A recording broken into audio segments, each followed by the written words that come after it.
Welcome to the Daily Volatility Box Report for August 12th, 2019. We are TOSindicators.com, home of the Volatility Box. Before we take a look at actual charts, let's start by diving into the performance of each one of the tickers that we'll focus on today, which are the four indices.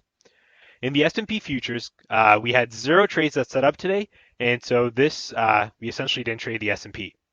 In the Nasdaq Futures, we had a total of 2 trades that set up, and both of these trades were winners for a total P&L over 2 contracts of $2,080. On the Dow Futures, we had a total of 3 trades that set up. However, it wasn't such a fun story trading the Dow today, where only one of those 3 trades were actual winners, and so we had only a 33% win rate on the Dow. However, our loss was contained over 2 contracts to minus $435. As a result, our total P&L here is 5 trades total with a blended rate of 60% or 60% winning rate, and a total P&L for the day of positive 1,645. What you'll see here is that the volatility box helps you be right decisively when you are right, where you win big.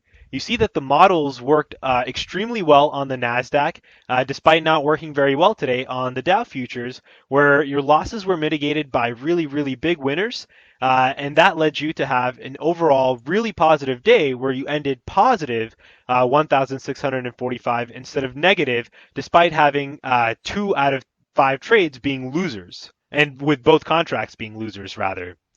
And so with that, let's actually dive into the charts and take a look at each one of these trade setups. Let's start with the S&P Futures. So we'll approach this the way we approach the markets every morning, which is in a systematic, process-driven approach. We take the first 30 minutes and we look to see whether we breached either side of the volatility box's entry lines, which are dictated by these cyan lines.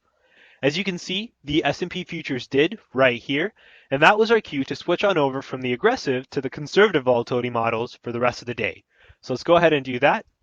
And so once we switch on over to the conservative volatility box, we're now looking to see whether or not we have breaches of the entry line, which once again are the blue cyan lines. This would tell us whether to go long or short and use the clouds as our stops. As you can see, for most of the day, the S&P Futures stayed within the conservative volatility box, not really providing us with any sort of edge, even when the Hong Kong news came out. This, however, did let us focus on other indice markets for opportunities where the Nasdaq and the Dow did set up opportunities. So let's take a look at those charts. Moving on to the Nasdaq Futures, we'll look at this the same way we looked at the S&P Futures, which once again, process-driven approach, repeatable every single time. The first 30 minutes of market open, we look to see whether or not we breached either side of the volatility box, which you can see here, the Nasdaq Futures were well contained within the aggressive volatility box, allowing us to use that for the rest of the day. So with that, we had 2 trades that set up on the aggressive volatility box. The first was a short right here, where our stop was right outside of the volatility box clouds, and this was a 20-point wide stop, and that was our first target, what we risked, which was right here, our 20 points. Our second target was dictated by this target line, which is also based off of volatility data, which was 34 points away. Both of these targets were hit, allowing our first entry to have both a T1 and a T2 met. Moving on to the second entry in the Nasdaq Futures, that's where the Hong Kong news essentially hit the market, allowing the Nasdaq to fall perfectly into our volatility box, where we picked it up at the entry line. Our stop was outside of the volatility box clouds, which was 25 points wide, and our first target was 25 points, which was hit right before we closed into the market. We took both of our contracts off here to avoid holding anything after hours. Let's now move on to the Dow Futures, which were not so kind to us today as the Nasdaq Futures.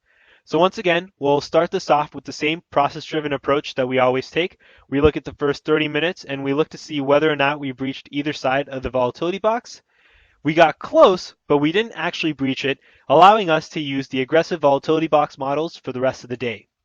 Our first trade setup was a long in the volatility box, where we went long right here, and our stop was right outside of the volatility box, which was 45 points wide.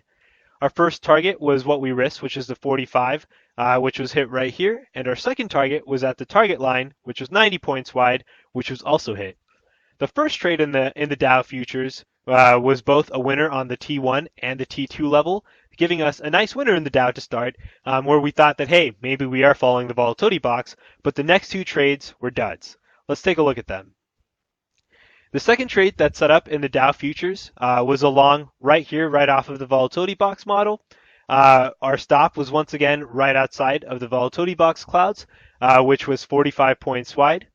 And our target was 45 points, which was right here.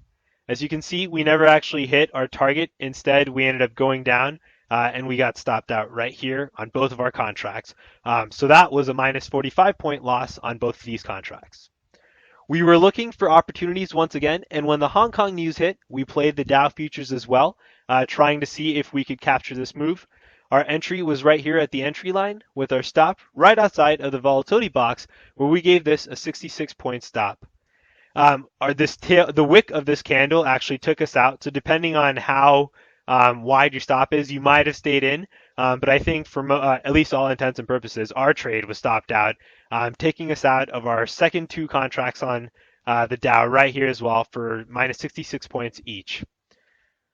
Now we'll move on to the Russell Futures, which was a similar story to the S&P Futures, where in the morning we actually breached the volatility box in the first 30 minutes, and this was our sign to essentially switch on over to the conservative model.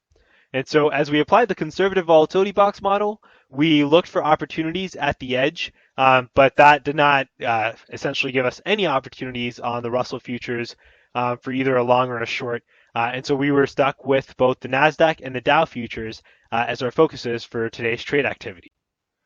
As you can see, the volatility box gives you a very real edge in your trading. Despite having a terrible day trading the Dow Futures, where we went just 1 for 3, we were able to keep our losses on a 2-lot mitigated to less than $500 in total.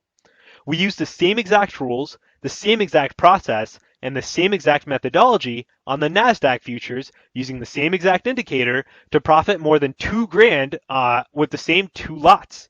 And this is the power of the volatility box.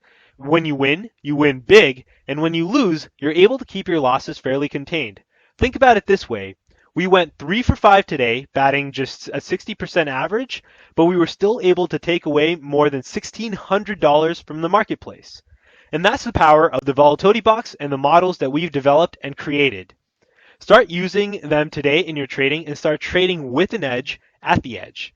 Go to tosindicators.com/volatilitybox for a risk-free 30-day trial and give it a go and include it in your trading to see if it helps you consistently take out profits from the marketplace. Thank you and see you next time.